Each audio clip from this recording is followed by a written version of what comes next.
Dzień dobry. Chyba już każdy z nas zetknął się z jakimś incydentem cyberbezpieczeństwa.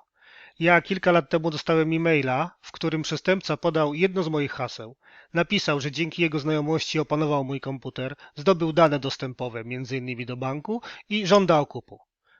W używanym menadżerze haseł sprawdziłem, że skompromitowane hasło pochodziło z jednego z popularnych sklepów komputerowych, a w sieci znalazłem potwierdzenie wycieku danych stamtąd. W tym samym mniej więcej czasie moi znajomi z powszechnie używanego komunikatora dostali ode mnie rekomendacje różnego typu zakupów. Sprawdziłem, że moje hasło tutaj było podobne do tamtego.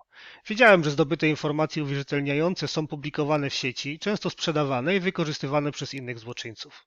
Po tych doświadczeniach, wszędzie gdzie się dało, włączyłem sobie drugi, obok haseł, składnik uwierzytelniania.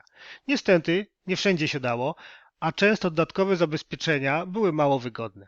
I dla tych, którzy chcieliby mieć uwierzytelnianie wieloskładnikowe wszędzie i to działające w komfortowy sposób, stworzyliśmy Sequence. Nazywam się Krzysztof Guść i pokażę Państwu, jak w prosty i szybki sposób zabezpieczyć swoją organizację przed większością włamań do systemów informatycznych. Większością, bowiem 80% incydentów cyberbezpieczeństwa bierze swój początek w przejęciu konta użytkownika. W wymienionych przeze mnie przykładach najadłem się trochę strachu i wstydu. Włamanie do firmy oznacza dużo więcej. Przestoje, utratę informacji, żądanie okupu, kary za ujawnienie danych osobowych i utratę wizerunku, a co za tym idzie klientów. Żeby uniknąć tego wszystkiego, należy zacząć od zabezpieczenia dostępu do używanych przez pracowników, partnerów i klientów aplikacji, dzisiaj głównie webowych. Sequence przychodzi z pomocą wtedy, gdy tych aplikacji jest sporo, nie mamy kontroli nad wszystkimi i chcielibyśmy zabezpieczyć je jak najszybciej. Krótko powiem, jak to działa i pokażę, jak szybko i łatwo zabezpiecza się przykładową aplikację webową. Całość wdrożenia składa się z 3 kroków. W pierwszym instalujemy nasze rozwiązanie w formie oprogramowania, sprzętu bądź usługi w chmurze i przekierowujemy połączenia użytkowników do ochranianych aplikacji z bezpośrednich do przechodzących przez nasze zabezpieczenia. W demonstracji skorzystam z usługi w chmurze i mam już na moim komputerze zdefiniowane odpowiednie przekierowanie. W drugim kroku pozwalamy Sequence'owi samemu nauczyć się sposobu logowania do zabezpieczanej aplikacji po to, żeby system rozbudował go o drugi składnik uwierzytelniania. Tutaj kończy się praca administratora, gdyż krok trzeci należy już do użytkowników zabezpieczanych aplikacji. Najpierw rejestrują oni wybrany dodatkowy składnik uwierzytelniania, a potem korzystają z niego podczas kolejnych logowań. W praktyce całość przebiega w taki oto prosty sposób. Jako przykład zabezpieczanej aplikacji wezmę serwis Amazon.pl. Aplikację webową, której nie modyfikujemy, jakiej budowy nie znamy i nie wiemy, jakich mechanizmów używa ona do uwierzytelniania użytkowników. Po zalogowaniu się do Sequence'a definiuję nową aplikację. Podaję jej nazwę, adres domenowy i pozwalam systemowi zamienić go na adres IP.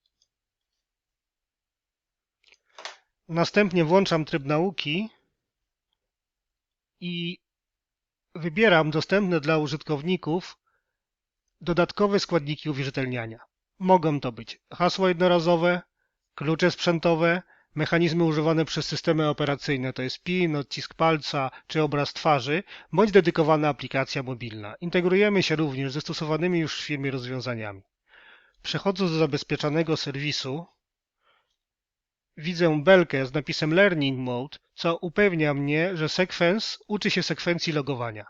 Przeprowadzam logowanie za pomocą specjalnego użytkownika sondy init-user. Amazon nie zna takiego loginu i odrzuca go. Ja jednak w sekwencie widzę, że system czegoś się nauczył. Aplikuję tę wiedzę i wychodzę z trybu nauki. W tym momencie mam już zakończone zabezpieczanie aplikacji, a jej użytkownicy mogą korzystać z wybranych przez siebie drugich składników uwierzytelniania. Loguję się do Amazona już jako ja. Pojawia mi się okno dialogowe Sequence'a i zaprasza do zarejestrowania dodatkowego składnika uwierzytelniania. Ponieważ odblokowuję telefon, a także loguję się do komputera za pomocą odcisku palca, do aplikacji webowych chciałbym dostawać się w ten sam sposób. Przesuwam palec po czytniku na moim komputerze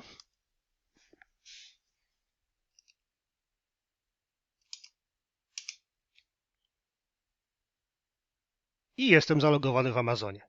Żeby pokazać, że Sequence zabezpiecza aplikację, wylogowuję się z serwisu i loguję ponownie. Mając już zarejestrowany odcisk palca, zostaję poproszony o jego zeskanowanie. Specjalnie po czytniku przesunę niewłaściwy palec i widzę, że tym razem Sequence mnie nie przepuszcza.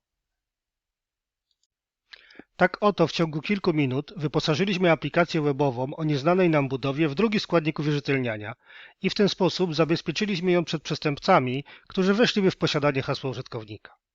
Jeżeli chcielibyście Państwo tak samo ochronić swoją firmę, jesteśmy do dyspozycji i zapraszamy do kontaktu.